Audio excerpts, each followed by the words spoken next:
Putkiremontti on monelle taloyhtiön osakkaalle yksi elämän kalleimmista päätöksistä. Tänäkin vuonna tuhannet asunnonomistajat Suomessa joutuvat sen eteen, usein ilman täyttä ymmärrystä siitä, mitä he ovat oikeastaan hyväksymässä. Helsingissä Tapio Laakko sai jo toistamiseen kokea, miten vaikeaa voi olla saada äänensä kuuluviin, kun vastassa on isännöitsijän tahto, vaihtoehtojen puute ja taloyhtiön osakkaiden tietämättömyys. Tapion tapauksessa epäilys jäi elämään. Aina ei voi olla varma, ajaako isännöitsijä osakkaiden vai jonkun muun etuja.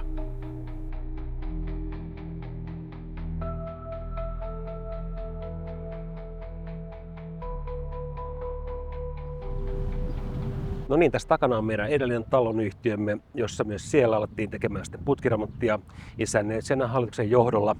Ja hyvin aikaisessa vaiheessa kerrottiin kyllä selväksi se, että tapana on tehdä putkiremontti perinteisellä tavalla ja mistään muusta ei keskustella, mitä tietysti osakkaat alkoi hyvinkin voimakkaasti vastustamaan. Kerättiin nimiä ja noin 400 osakkaasta vaati saada tuoda pöydälle myös modernin sukitusvaihtoehdon, jonka sitten hallitus isännöitsijän johdolla hyvin voimakkaasti esti. Talonyhtiön osakkaat olivat kuitenkin tavallista valveutuneimpia. He lopulta sitten yhtiökokouksessa kaatoivat Tuurun esityksen, jonka jälkeen sitten kaikki kuvittelivat, että nyt sitten tehdään se toinen vaihtoehto, eli moderni sukitusvaihtoehto, mutta siinä samassa yhtiökokouksessa tehtiin hyvin ratkaiseva virhe. Ja se oli se, kun valittiin talonyhtiölle uusi hallitus. Sen uuden hallituksen enemmistön muodosti vanha hallitus.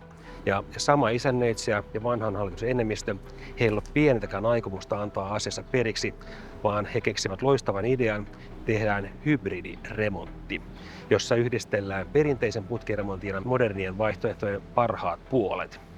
Meille ei koskaan kerrottu, mitä ne parhaat puolet voisivat olla, vaan kun remontti alkoi, käytännössä tehtiin perinteinen putkiremontti ja se vietiin läpi juuri siinä mittakaavassa, kun aikaisemminkin oli yritetty viedä se läpi.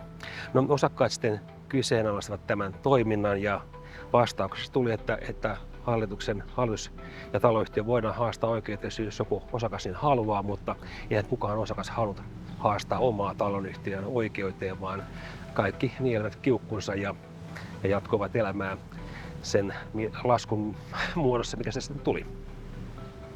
Tapio muutti perheineen viereiseen kortteliin. Uuden kodin koko talotekniikka oli uusittu vuonna 1987, joten Tapio ajatteli voivansa asettua uuteen kotinsa turvallisin mielin. Toisin kuitenkin kävi. Vuonna 2017, kun taloyhtiö teetti kuntokartoituksen, ilmeni, että viemärit, jotka oli vaihdettu 30 vuotta aikaisemmin, olivat tulleet elinkaarensa päähän. Ideastrukturan ja Kiva-raportin mukaan viemäreille oli tehtävä jotakin viimeistään 5 vuoden kuluessa. Vuonna 2022 isännöitsijä ehdotti perinteistä putkiremonttia, jossa viemärien vaihdon lisäksi myös täysin toimivat sähkö- ja vesijohdot sekä ilmastointihormit korvattaisiin uusilla. Tapio Laakko ja osa osakkaista vastustivat isännöitsijän ehdotusta ja halusivat tarjota taloyhtiön hallitukselle suppeampia ja edullisempia vaihtoehtoja. Ja me osakkaat sitten haluttiin tuoda esiin semmoinen vaihtoehto, että voi sukittaa tai ruiskovalla pinnottaa, kuitenkin niin, että se on VTT:n hyväksymä tapa remontoida viemäreitä. Ja me oltiin samassa yhteydessä kuvattu viemärit, tultu siihen tulokseen, että nämä viemärit eivät ole elinkaarensa päässä. Eikä tähän taloyhtiöön on riittänyt viemäreiden huolto. Kaikki näkee, että ei tätä viemäriä koskaan huolettu. Jos se huolettaisiin tai pinnoittaisiin, tänne pannaan semmoinen kettinki, vähän semmoinen moottorisaan kettinkiä muistava rauta, jota se pyöritään niin vinhasta ja sitten irtoaa, jonka jälkeen sitten tulee sitten suurin piirtein tämmöinen. Ja sitten sukittaja tulee sukittaa sen viemärin, eli siihen pannaan 3 komposiittiepoksi-massa sinne sisään ja VTT arvioi tämmöisen sukituksen eliniäksi noin 50 vuotta. Ruotsissa, jossa on pidempi kokemus näistä, niin se arvioidaan vähintään 50 vuodeksi. Ja me saatiin tarjouksia sukituksista ja kylpyhuoneen remontoinnista niille, jotka sitä haluaa tehdä. Silloin isännöitsijä toi paikalle juristin ja hallituksen välityksellä välitti meille tiedon, että meillä ei ole oikeutta tuoda asiaa muiden osakkaiden kuulemiin. Asiasta on päätetty. Tässä tehdään perinteinen putkiremontti, asiasta ei keskustella. Tapio Laakon esille tuoma tilanne on monelle tuttu. Osakkaat vastustavat ylimitoitettua remonttia, mutta lopulta isännöitsijän perustelut voittavat. Tässä jollekin hallituksen jäsen oli syötty palturi ja tässä kerrottu, että meillä on puolalaiset viemärit, niitä ei voi sukittaa. Mutta tällä voi ihmisiä sitten höynäyttää, kun tarpeeksi vakuuttavasti heille kertoo vaan, että ne on puolalaiset viemärit, mutta kaikki suomalaiset putkimiehet, jotka on 80-luvulla töissä, tietää, että mitä tämä putki on. Ne ei missään nimessä kuulu 30 vuodessa semmoiseen kuntoon, että niitä ei voida sukittaa. Mitä se on käynyt seuraavaksi, että meillä on valehdeltu. Meillä vaan johdettiin harhaan ja saatiin höynättyämme tekemään semmoinen remontti, jonka arvo on 1400 €, jopa yli 1400 € neliöltä. Ja sitä laskua maksetaan seuraavat 20 vuotta. Ja tällä ei ollut mitään tarvetta tälle remontille vielä pitkään aikaa. Perinteinen putkiremontti useimmiten tarkoittaa rakenteiden avaamista, asumishaittoja, korkeita kustannuksia ja kuukausien evakkoa. Tällainen remontti voi kuitenkin olla perusteltu silloin, kun myös kylpyhuoneet sekä sähköt ja vesijohdot vaativat uusimista. Tapion mukaan näin ei ollut. No niin, tässä on tämä meidän keittiö. Tässä meni aivan terve viemäri tässä vieressä, kun on vaihtunut mustaan putkeen ja sen yläpuolella tuolta näkyy ilmastointihormi, joka sekin nyt ollaan sitten kai vaihtamassa uuteen täysin toimiva hormi. Noin voi nuohota, mutta sen huollon sijaan päättiin tehdä jälleen kerran niin, että vaihdetaan kaikki uudeksi. No, tänne sisään nyt katsoo, että tästä näkee, että onhan siellä pölyä, mutta tämän voi hoitaa pois, sen voi niin kuin nuohota. Eikä tähän ilmastointihormi mihinkään ruoste pois. Ei näiden vaihdolla ole mitään perusteita.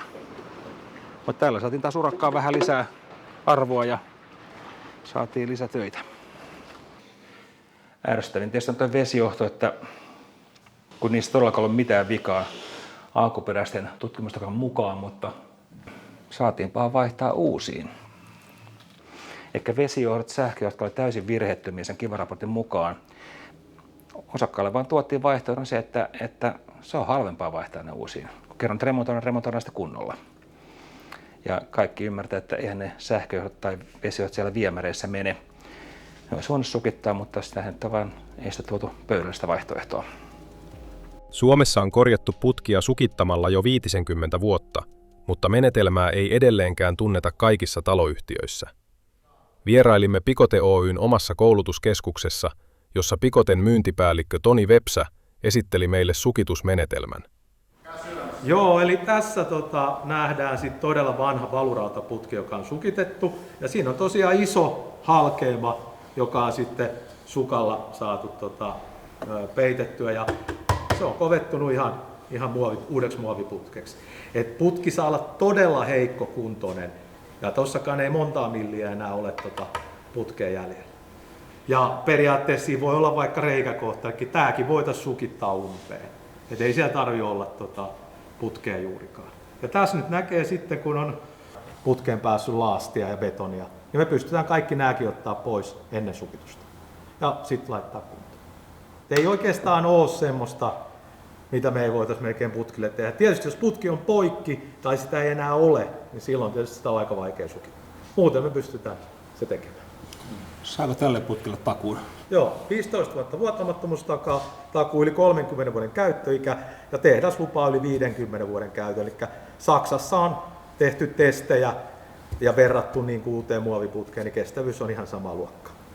Sukitus sinänsä, niin se on jo 50 vuotta ollut käytössä, mutta sanotaan, että ensimmäiset 30 vuotta, 35 vuotta, niin se oli pelkästään näihin kunnallisteknisiin viemärijärjestelmiin, sekä sadevesi että likainen vesi puolelle. Ja nyt sitten vasta tämän 20-15 vuoden aikana ollaan siirrytty tekemään näitä asuntojen sisällä tapahtuvia tai talojen sisällä tapahtuvia sukituksia. Joskus meitä pyydetään, että voisitte tulla putsaamaan niin kuin putket niin me sanotaan, että meidän laitteella niin ne pitää sitten sukittaa sen jälkeen. Että sieltä lähtee kaikki lika pois. Ja näitä ollaan nyt sitten kehitetty vuodesta 2008 asti näitä laitteita ja meillä oli toistasataa patenttia liittyen sukitukseen ja yli 50 maahan me viedään näitä laitteita ja tämä on niin kuin ollut tämmöinen menestystarina. Käytännössähän se menee, että on niinku kaikki, että kun mennään sinne asuntoon, niin sieltä otetaan WC-istumet ja kaikki hajulukot ja muut pois. Kaikki lattiat suojattaa, että sinne jää vaan se viemäripiste. Vähän niin kuin tehtäisiin leikkaus sille kylppärille, että siellä on vaan ne, mistä mennään sisälle niin kuin näkyvissä. Sitten putsattaa ja valurautaputkissahan on aika iso homma se viemärin puhdistus, kun sieltä pitää niin kuin saada se ruoste ja kaikki kalkki irti. Ja se on niin kuin se, mikä vie aika paljon aikaa. Ja sitten kun kaikki on putsattu, ne videokuvataan niin kuin ennen tätä sukitusta. Sitten tämä sukitus, siinä on monta osaa, mitä siinä tapahtuu. Tai se on niin kuin se työläin semmoinen niin kuin se asennusvaihe ja siinä on sitten monta niin kuin aukiporauksia, sukitusta aukiporauksia. Ja sitten kun kaikki on tehty ja ne niin kuin sukitetut putket on puhtaana, niin kuin, niihin menee niin kuin sitä porauspölyä ja kaikkea muuta siinä työohessa. Ne on puhtaat, ne kuvataan niin kuin uudelleen.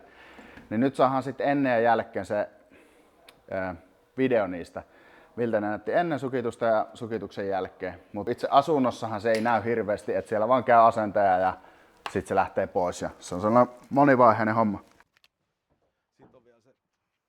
Kyllä siellä yleensä kun on aloitettu vaikka joku 6 tai 12 asunnon linja, niin voisi olla niin kuin, että samana iltana sinne menee se runkosukka. Et on tää niinku aika tehokasta niinku nykypäivänä, kun tehdään, että se ei niinku enää hirveästi siitä, jos miettii 10 vuotta sitten, että se tehokkuus on niinku noussut tosi paljon. Vantaalla sijaitsevan 70-luvulla rakennetun kerrostalon viemäriputket uusitaan sukitusmenetelmällä. Taloyhtiön hallituksen puheenjohtaja Nissinen kertoi saaneensa 7 putkiremonttitarjousta ja valinneensa sukituksen kustannussyistä. Kaikkia remontteja ei myöskään tarvinnut tehdä kerralla. Ei jokainen taloyhtiö tee näin. Niillä on sitä rahaa niin paljon, että ne tekee toisellakin tavalla. Ne ei huomaa, ne ei älyä. Ja että tämmöisenkin linjasaneerauksen voi tehdä eri aikana kuin tämmöinen putkihomma eri aikana. Ei ne tarvitse yhtä aikaa tehdä. Käytövesiputket tehtiin, siitä tuli helmikuussa 3 vuotta, kun se valmistui. Ja se tehtiin pintahommana, ettei menty tuonne muurien sisälle. Se maksoi 170 000 ja tämä maksaa 100 000 pyöreästi. 3 vuotta aiemmin käyttövesiremonttia varten otettu laina oli jo maksettu pois ja yhtiöllä oli valmiiksi kassavaroja. Näin yhtiövastike voitiin pitää 4 eurossa neliömetriltä. Välillä voi olla, että joutuu avaamaan lattia vaikka kellarista, että on joku heikko kohta. Että sitten avataan metri kertaa metri. Tai sitten avataan pystyviemärissä sieltä täältä niin kuin yksi asennusaukko, mikä on helposti korjattavissa. Mutta jos vertaa niin kuin siihen, että kaikki vaihetaan, niin se on, niin kuin, voin sanoa, että niin kuin prosentti siitä. Et suurin osa kohteista voidaan tehdä, että siellä ei avata yhtään mitään. Voi olla joku kotelo siellä täällä, mutta se on niin kuin tosi pientä verrattuna siihen, että vaihdetaan ne putket.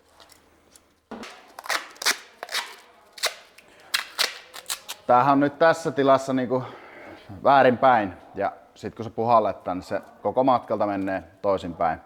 Eli tämä, mikä nyt on vähän niin kuin loppupää, niin tämä tulee sitten putken päästä ulos. Ja tämän osan pitää mahtua menemään kaikista mutkista ja putken niin kuin läpi. Eli tästä ei saa niin kuin tehdä liian isoa. Mutta sillä on enemmän merkitystä sitten jossain keittiön putkissa, niin kuin jossain 50 millisissä. Ja tänähän siis pystyy 50 millisen helposti sukittaa. Sitten tämä pää niin kuin suljettaa ilmatiiviksi tällaisilla metallinippusiteillä. Nyt mä laitan tää tänne säiliön sisälle ja sitten mulla on tässä ihan vaan saippua vesiliuos, että saadaan se niinku pysyä liukkaana. Tässä nähdään demonstraatio siitä, mitä työmaalla tapahtuu asennusauton sisällä. Kun sukka on mankeloitu ja epoksi jakautunut tasaisesti, kiinnitetty vetoliinaan ja ahdettu asennusrumpuun, alkaa varsinainen sukitus. Eli nyt mä vaan ohjaan sen tonne ja sitten laitan painetta suunnilleen puoli baaria. Ja nyt tässä nähdään niinku, miten se tästä lähtee. Et se vetää itse itsensä sinne paineilmalla. Kaikki haarathan tässä menee ja kaikki liittymäkohdat. Jos on niinku vaurioita putkessa, reikiä ja halkeamia, kaikki menee umpeen. Sen jälkeen nämä kaikki porattaa auki erikoistyökaluilla ja sitten tämä liittymäkohta saadaan sukitettua myös. Tällä kyllä pystyy tekemään oikeasti niinku ihmeitä, niinku sit kun on taitavat kaverit ja se osaaminen. Ja Suomessa se on aika niinku korkealla tasolla sitten, varmaan niinku maailman huippuluokkaa, että mitä niinku osataan tehdä. Et jos mietitään, että on kerrostalo ja siellä on kaikki sukitettu tuuletusviemärin päästä sinne tarkastuskaivoon asti. Kaikkialla on sukka, kaikkialla on niinku liittymät ja kaikki on sukitettu. Se ei ole niinku mikään ongelma. Se on niinku standardi, mitä tehdään Suomessa niinku nykypäivänä tällä sukituksella. Eli tässä nyt on sitten iso rumpu, jolla on ammuttu sukka sinne kellariin asti 19 metriä. Ja se sukka on keritty tänne isomman rummun sisään. Ja sieltä se sitten paineilmalla on työnnetty tonne putkeen ja kellariin saakka. 19 metriä. Sukitus on nyt loppusuoralla ja työ etenee sisätiloissa kylpyhuone kerrallaan. Mutta toisin kuin perinteisessä remontissa, asukkaat saavat asua kotonaan ilman pakkaamista, evakkoa ja ylimääräisiä vuokrakuluja. Muuttotappioita ei tullut. Ei tullut hotellikasvua. Ei tullut, ei. Tuossa nyt naapuritalo tekee jotakin putkiremonttia, ne on 3 kuukautta muuttaneet kokonaan pois.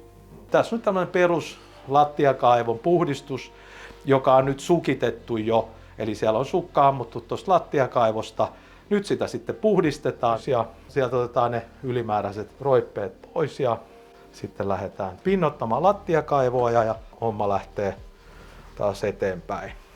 Ja se lattiakaivollekin annetaan sama 15 vuotta vuotamattomuustakuu ja yli 30 vuoden käyttöikä, niin kuin annetaan putkillekin.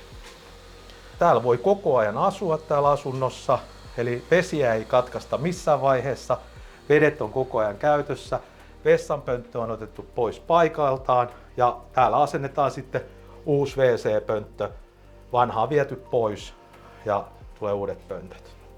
Ja asuntokohtainen haitta-aika on yleensä maksimissaan 2 viikkoa ja tässä taitaa olla 1,5. Ja täällä tosiaan voi ihan hyvin asua. Me tuodaan kuivakäymälä ja kellarissa saunatilat, suihkutilat on käytössä koko urakan ajan. Eli sukitus on erittäin helppo, nopea, asukasystävällinen ja tehdään rakenteita rikkomatta, niin putket pysyy kunnossa vuosia ja koko kylpyhuonetta ei tarvitse remontoida. Se voi tehdä sitten erikseen silloin, kun asukkaalle parhaiten sopii. Kylpyhuoneen viemärit voidaan sukittaa rakenteita rikkomatta. Kun vanhaa ei tarvitse purkaa, säilyy myös mahdollisuus tehdä kylpyhuoneen remontti silloin, kun itselle sopii, ja usein huomattavasti edullisemmin, ja oman maun mukaan. Joo, ja me on päätetty yhtiössä, että jokainen tekee kylpyhuoneen itse. Antaako taloyhtiö siihen rahaa vai onko se niin, että kaikki tekee ihan oman vielä? Ei anneta mitään rahaa, paitsi vesieriste. Kylpyhuoneiden remontti maksaa noin 4-5 tonnia, jos teette itse. Ostaa tarvikkeet itse ja ottaa urakoitsija sen tekemään tuntihommana. Ostaa itse tarvikkeet ja sitten ottaa jonkun pikku urakoitsijan tekemään, niin se on noin 4-5 tonnia. Joo. Yleensä noista kylpyhuoneen remontista ne pyytää 15 tonnia sillä lailla. Ihan rosvohintaa. Totta kai yrityksen täytyy hyötyä ja voittaa, eli yrityksen täytyy kannattaa, mutta ei kannata teetättää sillä tavalla. Markkinat rakastavat kalliita remontteja. Mitä enemmän puretaan ja rakennetaan, sitä isompi lasku. Eino Nissisen alle 5 000 € maksaneen kylpyhuoneremontin sijasta Tapio Laakon taloyhtiössä kylpyhuoneiden uusimisen peloteltiin maksavan yli 28 000 euroa per huoneisto, jos se tehdään omatoimisena. Eli lähes 6 kertaa enemmän kuin Nissisen taloyhtiössä. Tapio näki, miten heidän uudehko kylpyhuone rikottiin. Hän myös näki läheltä, kuinka osakkaiden ääni ja inhimillisyys poljettiin kyseenalaisten intressien alle. Tapion perhe selviää kyllä, mutta joillekin putkiremontti voi olla taloudellinen katastrofi. Siksi hän puhuu nyt, jotta muut taloyhtiöt eivät tekisi samaa virhettä. Alkuperäinen yhtiövastike oli 6 euroa neliöltä. Siihen tulee putkiremontin lyhennystä siellä 20 vuotta 6 euroa päälle, jonka päältä tulee sen lainan korko, joka jos pankki laskee stressitestiä 6%, mutta jos me lasketaan 5%, niin lasketaan varmaan 4-5 euroa päälle sieltä korkoa. Eli nyt se elinkustannus tässä talossa on noussut 16 euroa neliöltä sen 6 euron sijaan. Ja se on sitten siellä 20 vuotta. Sen päälle tulee lisää remontteja. Ja kun on toinen milli päälle siihen, yhtäkkiä meillä on 3 euroa päälle. Eli se 16 euroa on ehkä 20 euroa neliöltä, joka johtaa vääjäämättä siihen, että asukkaat alkaa vastustamaan remonttia. Ja se on päivän selvää, koska ihmisellä on vaikka vain yksi eläke, ihmiset voivat olla työttömäksi, voi syntyä lapsia perheestä tai erotaan, niin elinkustannukset ei voi nousta mahdottomuuksiin. Ja tämä on varma tapa, millä ihmiset saadaan kyllä muuttamaan pois talosta, koska niillä on varaa enää asua kiinteistössä. Ja on käytännössä tapahtuisesti se, kun ne myy sen asuntonsa, niin velkaosuus kuittautuu seuraavassa kauppahinnassa. Eli se on periaatteessa pääoman siirtoa meiltä rakennusyhtiöille ja isännöitsijöille.